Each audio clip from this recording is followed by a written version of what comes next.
ini sampai dengan selesai. Seperti itu. Kemudian kita bahas lagi untuk jurusannya ada apa aja, Mbak Silmi? Jurusan buat DBHC-HT tahap 1 ini ada 6 jurusan Pak. Yang pertama ada barista, pelatihannya selama 26 hari. Lalu ada las SMAW 3F selama 26 hari, teknisi AC 33 hari, editor video 33 hari, potong rambut pria 30 hari, ijazah, belum bekerja dan tidak sedang menempuh pendidikan. Lalu belum pernah mengikuti pelatihan Din Perinaker tahun 2024 sampai 2025 dan bersedia mengikuti pelatihan sampai selesai. Nah, segitu Pak. Ya. Mungkin ada yang ditanyakan dari teman-teman yang melihat. Ya. Kemudian untuk pelatihan di BLK ini juga terbuka ya untuk bagi kalian yang penyandang disabilitas. Itu untuk cara pendaftarannya secara online-nya di postingan sosial media. Kemudian pakai kata nggak ya kalau nggak salah untuk angka 1? Kalau angka 1 biasanya nggak pakai kakak ya. Nah berarti masih di KTP sama foto, kemudian ijazah, itu ya. Ada pertanyaan lagi?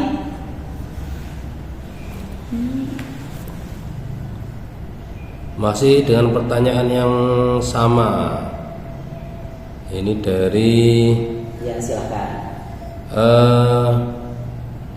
Firman Hadi. Lulusan SMA tahun 2012 bisa nggak Min? 2012. 2012. Untuk tahun 2012 masih bisa. Ya, silakan mendaftar. Pengen jurusan apa silakan. 2012 berarti sekarang 2026, 14 tahun. Ya. Ditambah umur SMA berapa? 18. 18 tambah. 32 tahun berarti. Ya masih bisa ya. Masih bisa. Masih bisa. Oke. Masih. Ada lagi pertanyaan? Silakan apabila kalian masih punya unek-unek bisa disampaikan tentang pelatihannya, ya. Oke, dari Danim Aktum. Ya, silakan Danim. Pak, saya daftar teknisi HP, Pak. Itu tok. Oh iya, silakan. Monggo kami tunggu pendaftarannya ya. Apabila nanti ada terkendala pendaftaran online-nya bisa langsung daftar ke DLH Kota Pekalongan nih ya. Silakan bisa melakukan pendaftaran di rumah ya. Oke, lanjut dari Aden 2066 nih. Ya, silakan. Wah, 2066 nih. Caranya daftar langsung ke kantor kah? Nah, untuk Mas Aden ya, Mas Ya, Aden ya tadi Aden. ya. Nah, Mas Aden itu kita sudah memfasilitasi untuk pendaftaran itu secara online. Nah, itu bisa dilakukan di rumah ya, bisa menggunakan handphone pun bisa dilakukan. Nah, berkasnya itu disiapkan dulu berupa soft file ya. Nah, nanti berkasnya difoto-fotoin semua, dijadiin PDF untuk di-upload di pendaftaran online itu. Ada KTP, kemudian ijazah terakhir ya, kemudian ada pas foto. Untuk fotonya formal ya, jangan sampai yang terlalu bergaya berlebihan ya, foto formal aja. Terus kemudian ada nanti apabila di situ ada kolom angka 1 silakan dicantumkan juga. Nah, apabila nanti Mas Aden mengalami gangguan misal di HP, kemudian atau minta pertolongan sama saudara atau teman masih nggak bisa juga, ya itu silakan datang. Itu baru silakan datang ke DLH Kota Pekalongan untuk nanti kita bantu untuk melakukan pendaftaran. Itu tentunya dengan membawa berkas-berkas tadi untuk bisa diupload di sistemnya nanti. Ada pertanyaan lagi? Oke, jadi juga ada banyak yang tanya karena mungkin belum terlalu familiar dengan pendaftaran online gitu ya. Iya. Jadi tahunya itu pendaftarannya langsung ke PLK. Nah, itu sebenarnya harus ngapain dulu sih kalau mau daftar? Karena banyak yang langsung panik karena belum ada foto, panik belum ada ijazah. Nah, padahal itu kan baru online saja, itu kan kita tinggal berkas-berkas file yang ada di HP atau di laptop gitu kan. Nah, mungkin bisa dijelaskan persiapan dari pendaftaran online itu pakai link, pakai QR code gitu. Apa saja yang langkahnya pertama kali? Nah, untuk langkah pendaftaran online itu tentunya nomor satu yang paling penting itu adalah kalian memiliki kuota ya. Nah, kuota untuk mengakses linknya tadi. Nah, ketika kalian sudah memiliki kuota, silakan nanti mengakses link yang sudah ada ya. Nah, kalian bisa browsing menggunakan browser yang kalian sukai, menggunakan Chrome, Safari, Mozilla atau yang lainnya ya. Nah, di situ silakan nanti kalian buka dulu ya, dibaca semua sampai bagian bawah tuh ya. Nah, untuk sebelum ngebuka link tadi, sebaiknya berkas-berkas yang akan saya sebutkan ini nanti kalian sudah dibikin dulu nih dalam bentuk soft file tadi yang sudah saya sebutkan, yaitu KTP ya, kemudian ijazah, kemudian foto, kemudian AK1 seperti itu ya. Nanti di kolomnya itu tinggal kalian upload dan upload gitu ya. Jangan sampai nanti atau itu, tapi kan nanti di pas upload itu kan ada pilihan nih, ada mengambil dari galeri atau dari folder atau menggunakan kamera. Nah, nanti apabila belum disimpan di galeri ya dalam bentuk soft file, itu bisa kalian menggunakan fitur kamera tadi. Jadi filenya nanti KTP-nya itu bisa langsung difoto. Gitu. Nah, ketika sudah selesai, nanti tinggal mengikuti langkah-langkah yang ada di situ. Kemudian setelah selesai di situ nanti akan ada, kalian akan diarahkan untuk mendownload berkas bahwa kalian itu sudah melakukan pendaftaran online. Nah, itu kalian download ya. Nah, di situ juga nanti akan ada link untuk masuk grup. Nah, kalian yang sudah mendaftar secara online, maka kalian akan diarahkan juga untuk masuk ke grup pendaftaran seperti itu. Nah, nanti segala informasi terbaru nanti akan diupdate di grup tersebut seperti itu. Cukup mudah ya. Nah, kalau misalnya kalian dengan kemudahan online ini ada kendala, itu bisa kalian datang ke DLK Kota Pekalongan di Employment Center seperti itu. Dari IG mungkin ada pertanyaan lagi? Belum ada ya? Belum ada. Oke, tadi kan baru pendaftaran online ya. Nah, juga ada yang tanya kapan sih kita bawa berkasnya? Nah, itu. Nah, untuk nanti pas tes tertulis dan wawancara itu memang tidak diminta berkas fisiknya ya, berkas fisik. Nah, nanti berkas fisik itu akan diminta ketika kalian sudah fix diterima sebagai peserta pelatihan. Jadi sudah melalui tahap pendaftaran sudah selesai, kemudian kamu masuk ke verifikasi, kemudian lolos, kemudian kamu lolos tes tertulis, kemudian di tes wawancara juga lolos, maka kalian menjadi peserta pelatihan tuh. Nah, untuk kuotanya satu jurusan itu kan 16 orang. Nah, ketika kalian sudah diumumin sebagai peserta pelatihan ya di jurusan yang kamu pilih, maka berkas yang bentuk fisik itu akan baru diminta nih. Nah, dimintanya itu pas ketika technical meeting. Nah, technical meeting itu apa? Technical meeting itu nanti pemberkasan ke diri kalian ya.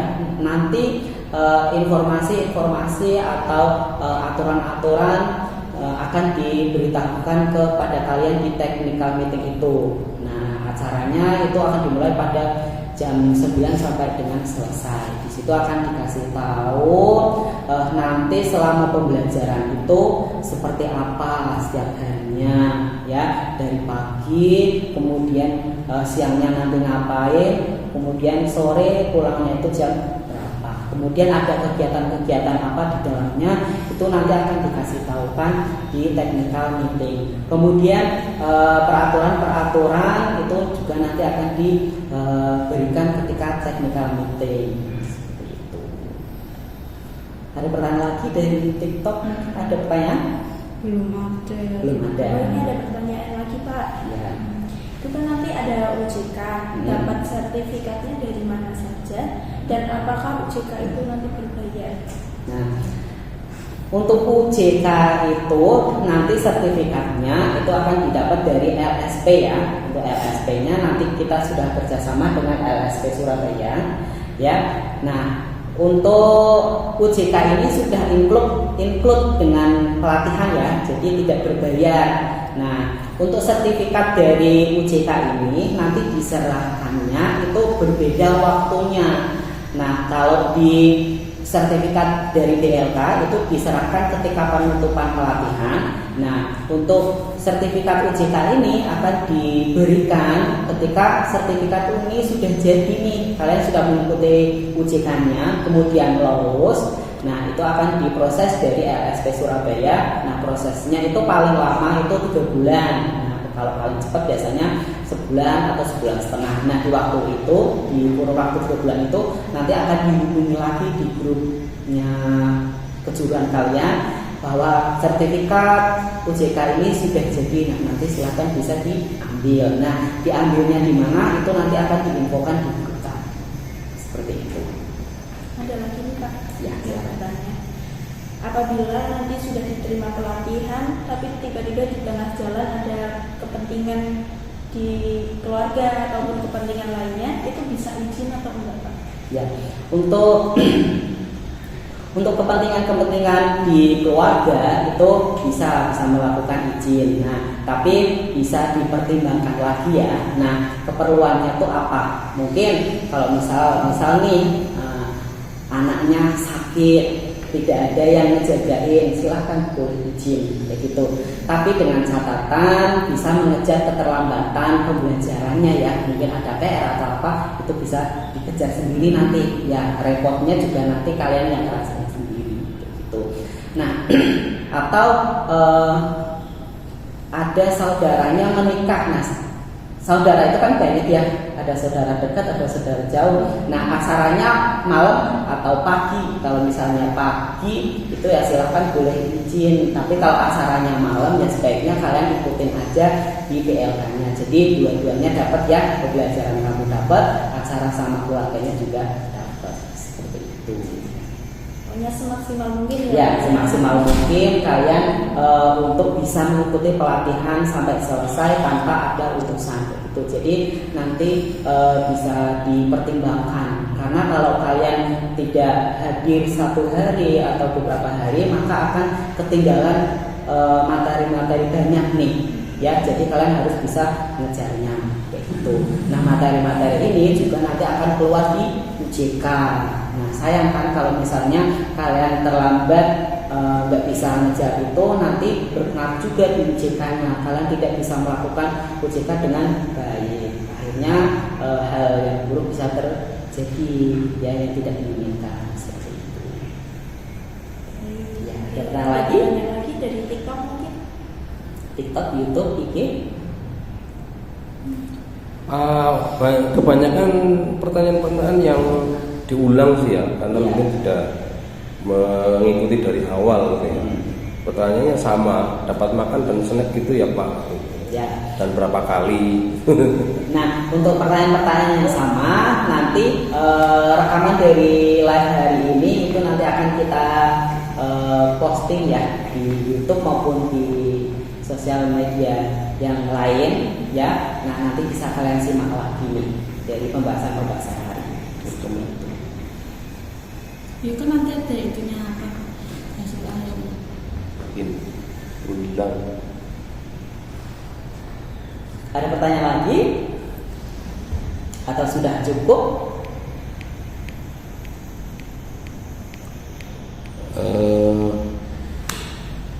Mungkin ada jurusan yang perlu keahlian khusus. Untuk jurusan keahlian khusus kiranya sih enggak ya, karena kan pelatihan di PLK ini kita juga memang mengkhususkan bagi kalian yang belum mengerti dari jurusan-jurusan ini ya. Jadi kalau pengetahuan kalian memang zero ya, itu ya benar mengikuti pelatihan kayak gitu.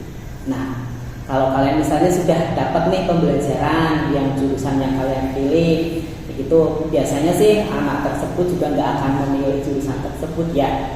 Gitu. Terus ada yang tanya juga nih, dari beberapa kemungkinan ada yang salah masuk pendaftaran atau gimana. Barbershop apakah itu khusus untuk cowok atau cewek bisa dimungkinkan masuk ikut di barbershop? Ya, nah untuk barbershop itu kan memang dalam di dunia usaha itu nanti pelanggan yang datang itu kan mereka cowok semua ya, karena barber ini lebih untuk pelayanan potong rambut, pewarnaan untuk cowok. Nah, tapi tidak menutup kemungkinan kalian sebagai casternya itu dari gender perempuan, itu sah-sah saja boleh mengikuti pelatihan. Nah, tujuan dari mengikuti pelatihan itu kan nggak melulu mengikuti pelatihan kemudian kerja. Untuk kerja itu kan tidak. Barangkali kalian perempuan mengikuti pelatihan di barber ini untuk nanti membuka barbershop. Nah, ilmunya ini akan diajarkan kepada casternya kalian. Seperti itu bisa saja ya. Silahkan perempuan-perempuan pun boleh mendaftar di kelas barbershop. Ada pertanyaan lagi? Ada pertanyaan lagi nih Pak, prospek kejuruan masing-masing kejuruan itu apa saja? Nah, untuk prospeknya ya, nah nanti setelah pelatihan itu ada program pemagangan ya. Jadi nanti kalian yang berminat untuk magang di industri itu bisa mendaftar ya. Nanti akan dimagangkan ke industri-industri yang sudah bekerja sama di PLK Kota Pekalongan. Nah, alumni-alumni juga itu juga sudah banyak ya. Kadang belum lulus tapi sudah udah dicop, dalam arti bahasa Kalongan itu dicop arek industri untuk bisa kerja di industri kayak gitu ya. Ketika pas masa pelatihan industri tertentu ada berkunjung ke PLK Pekalongan, kemudian mereka muterin PLK Kota Pekalongan, melihat aktivitas pembelajaran dan pelatihan, mereka tertarik dengan satu anak, oh skill anak ini bagus nih. Nah, biasanya nanti instruktur atau dari PLK Kota Pekalongan yang nanti akan diinfo saya, nanti kalau misalnya anak ini sudah lulus, saya mau merekrut anak ini untuk bisa kerja di industri atau di tempat kerja saya. Itu sudah ada banyak ya. Kalau ini magangnya berbayar atau enggak Pak? Nah, kalau magang itu udah berbayar ya. Nah, nanti untuk magang itu ada dapat yang namanya uang saku juga. Nah, dari Diperinaker untuk besarannya nanti akan dikasih tahu ketika kalian berminat, nanti ada technical meetingnya. Seperti itu. Akan dibahas lebih lanjut di sesi ketika kalian mengajukan untuk magang. Selanjutnya tadi kan di salah satu persyaratannya ada KTP ya Pak. Ya. Nah, yang baru bikin KTP ini kan masih lembaran, belum berlaku kadang ya. Itu bisa berdaftar atau enggak Pak? Nah, untuk berupa belangko ini ketika memang dikeluarkan dari capil bahwa nanti akan keluar, berarti kan dia sudah melakukan proses pembuatan KTP sudah selesai, cuman untuk berupa bentuk fisiknya belum jadi, itu boleh. Ada lagi? Belum. Mungkin dari YouTube ada lagi? Dari YouTube atau TikTok ada? Nanti bagi kalian yang ketinggalan ini ada pertanyaan minimal umur pendaftar itu berapa ya Pak? Untuk minimal usia, Iya, ya, usia. untuk minimal usia itu 18 tahun, ya. Nah, tapi misal nih kalian berusia 18 tahun tapi belum punya KTP, ya berarti belum bisa mendaftar. Nah, untuk bisa mendaftarnya kalian bikin KTP dulu, ya bisa mendaftar. Seperti itu. Berarti kalau Kemudian- semisal 17 tahun tapi dia udah punya KTP belum bisa mendaftar ya? Iya, belum. Kemudian kalian tidak dalam masa pembelajaran di sekolah, kampus, seperti itu tidak boleh ya. Nah, kaitannya itu ya.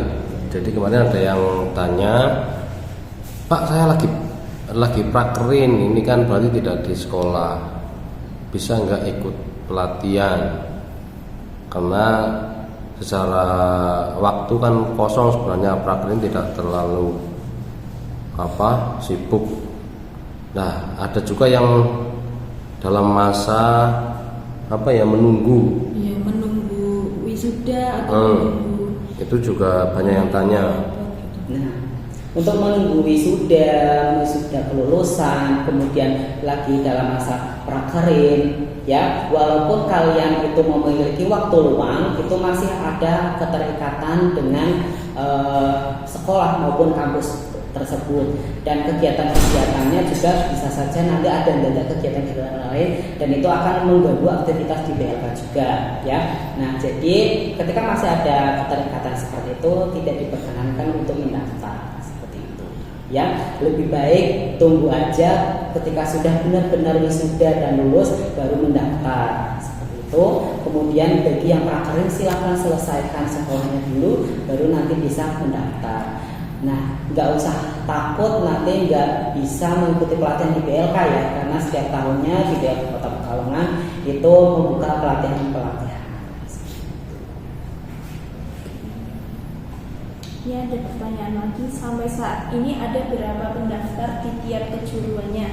Nah, untuk sampai sekarang di jurusan-jurusan yang sudah mendaftar, saya bacakan ya di waktu yang per jam sekarang jam berapa? Jam 10 ya. Per jam 10 sekarang untuk pendaftar prospeknya ya. Di jurusan barista sudah ada 70 pendaftar, kemudian jurusan las itu sudah ada 16 pendaftar, kemudian jurusan AC itu sudah ada 6 pendaftar, kemudian video editor sudah ada 47 pendaftar, kemudian kelas barber ada 29 pendaftar, dan teknisi HP itu ada 21 pendaftar. Nah, kuotanya masih banyak ya, dan waktu untuk pendaftaran online yang masih panjang sampai tanggal 26. Jadi silahkan yang belum mendaftar untuk bisa segera mendaftar. Kami tunggu pendaftaran kalian. Kemudian kami tunggu juga untuk melakukan verifikasi di tanggal 27 April nanti. Ada pertanyaan lagi? Silahkan. Tidak ada. Kalau tidak ada, kita pamit dulu ya. Nanti sampai ketemu di kesempatan live yang lain ya. Saya seperti instruktur pariwisata. Dan saya Silmi, instruktur tata boga. Ya, kami terus undur diri. Sampai jumpa. Dadah.